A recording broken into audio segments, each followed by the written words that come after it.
L'instrument juridique de référence en termes de droits humains en Afrique reste la Charte africaine des droits de l'homme et des peuples qui a été adoptée par les États en 1981 et qui est rentrée en vigueur en 1986.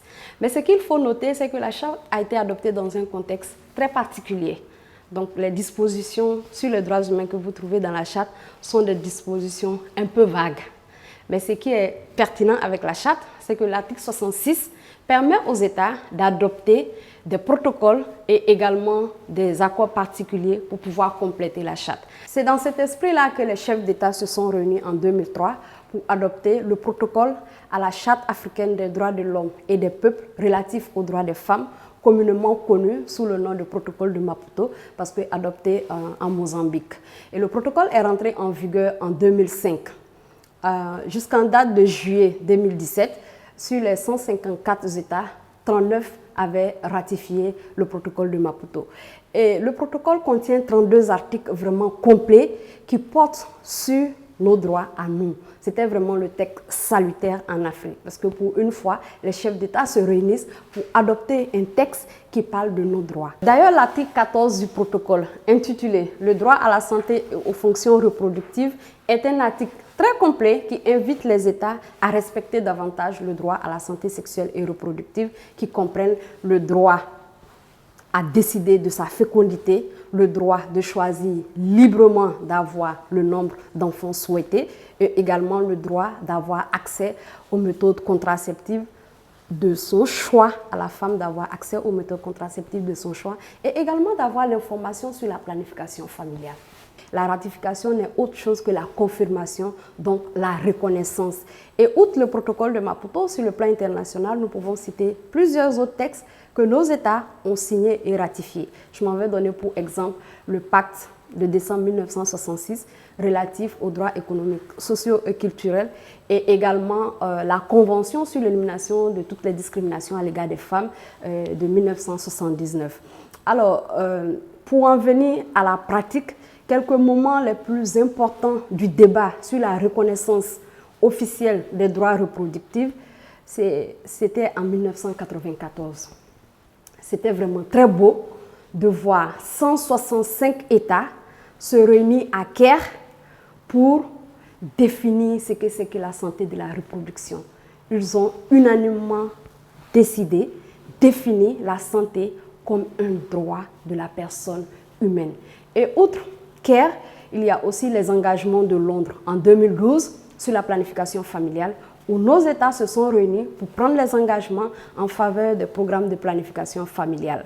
Alors, la charité bien ordonnée commence par soi. J'aurais dû commencer déjà par là où je suis, le partenariat de Ouaga, qui est né en décembre 2011, où les chefs d'État de 9 pays de l'Afrique de l'Ouest ont compris la nécessité de l'urgence d'agir, d'où la phase première du partenariat de Ouaga, l'urgence d'agir pour permettre aux femmes, aux filles, aux jeunes d'avoir accès à davantage de méthodes contraceptives. Aujourd'hui, nous sommes à la seconde phase du partenariat de Ouagadougou, qui est la phase d'accélération qui prend bientôt fin en décembre 2020.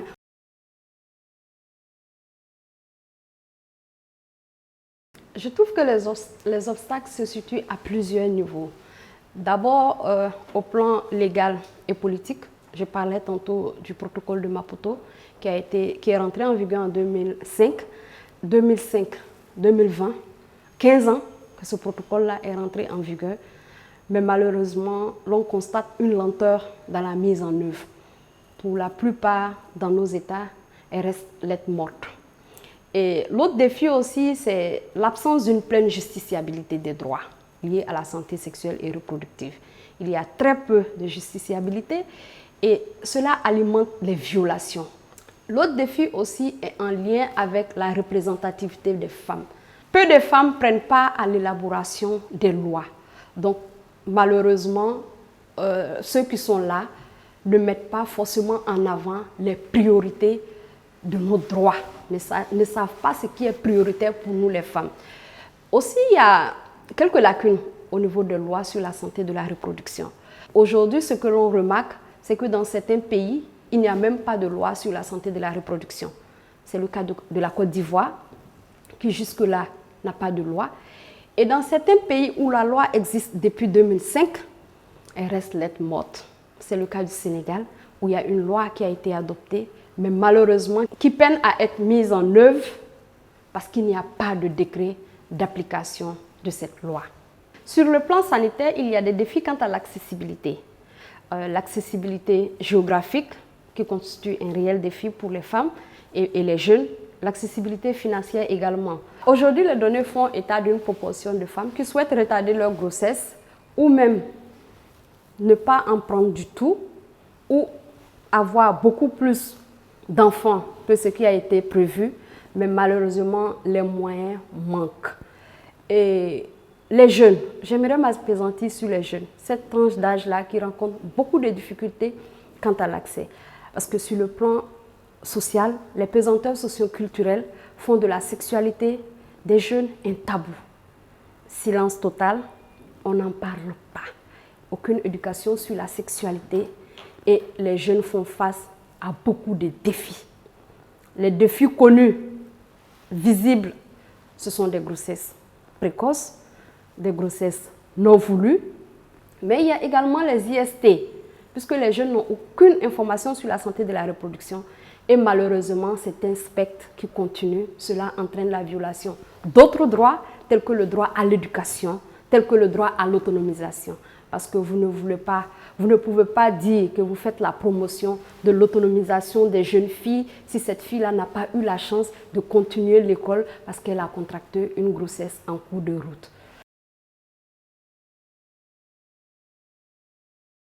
Les recommandations d'abord à l'endroit de la Commission africaine des droits de l'homme.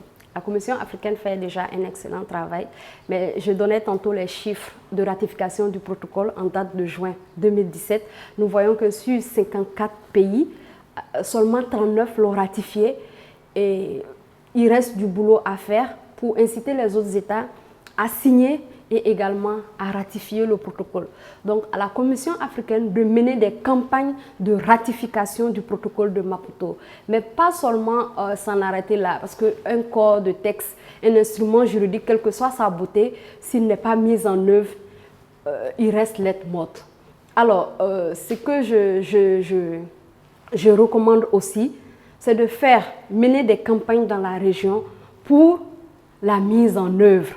Feu Kofi Annan, ancien secrétaire général de l'ONU, disait en 2005 que si les dernières années se sont concentrées sur l'élaboration de politiques et normes en faveur de la protection des droits de l'homme, il va falloir tourner la page pour passer à une seconde ère, celle qui est orientée vers la mise en œuvre effective. D'abord, c'est de féliciter nos États, nos gouvernements qui ont reconnu l'existence de ces droits, aussi bien à travers la signature et la ratification d'un certain nombre de textes. Je parlais tantôt du protocole de Maputo, ce fameux protocole que j'aime bien, car dédié aux femmes. En 1994, ils sont allés à Caire pour reconnaître les droits de la personne humaine, les droits à la santé comme les droits fondamentaux de la personne humaine. En 1995, à Beijing, pour échanger de la question des droits des femmes. En 2012, à Londres. 2011 pour certains pays du partenariat de Ouaga. C'est salutaire, mais il va falloir penser à la mise en œuvre. Il va falloir prendre des mesures nécessaires pour vulgariser ces textes, pour disséminer ces textes au niveau de la communauté. Pourquoi pas les traduire en langue locale? Parce que ce sont des textes qui ont été adoptés pour la population.